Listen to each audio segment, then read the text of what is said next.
Bom dia, pessoal. Precisamos de ídolos, mas qual a qualidade destes ídolos? Desde novo, temos que nos espelhar em alguém, em pessoas, às vezes próximas, pessoas da família, amigos, irmãos, mas precisamos de ídolos. O que acontece é que, em algumas situações, esses ídolos são desvirtuados pelo contexto em que aquela pessoa vive, em que ela sobrevive. Ela pode padecer de uma ausência de autoridade na vida dela, de uma ausência de exemplos, e aí as más influências entram decisivamente. É o caso de jovens arrebatados para o tráfico de drogas. De uma hora para outra, daquela vida de misérias, de pobreza, é descortinada. Algumas são descortinadas possibilidades inimagináveis. De repente, aquele jovem que estava alijado daquele contexto de sociedade passa a desfilar com um correntão de ouro, com tênis caro, com muito dinheiro, porque onde deveria haver o exemplo dos pais, fundamentalmente, e aí não cabe nenhum tipo de recriminação, porque os pais precisam sair para trabalhar. A grande maioria da população brasileira não tem tempo para cuidar dos seus filhos, e isso é uma pandemia massacrante para os lares, para as famílias. A ausência no lar para poder dar exemplo, para ser presença, para poder criar.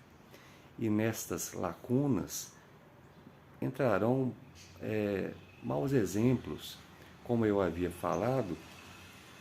Traficantes, vamos ser bem claros, irão entrar na vida desses jovens, e no momento em que eles precisam de uma determinação maior, de direcionamento, serão levados sorrateiramente para o mundo do crime. E aí, quando perceberem isso, será tarde demais, porque já estarão comprometidos, e inclusive não só no sentido figurado, no sentido de terem dívidas com estes traficantes, com esses criminosos. Além disso, poderão ter despertados dentro de si o vício às drogas, aos desregramentos. E uma vez que haja um componente genético na estrutura orgânica desse jovem, praticamente e infelizmente será muito difícil, será quase irreversível que ele saia do vício, que irá destravar outros mecanismos psicológicos, como esquizofrenia, por exemplo, como transtornos mentais em diversos graus. Por isso, quando se fala em planejamento familiar, a gente tem que ter um diálogo muito aberto com a nossa sociedade, porque cada pessoa numa nação democrática é livre para fazer a sua livre escolha. Só que será que não estamos colocando esse endividamento, né, nos ombros de crianças inocentes e jovens que se tornarão adultos sem uma estrutura de vida?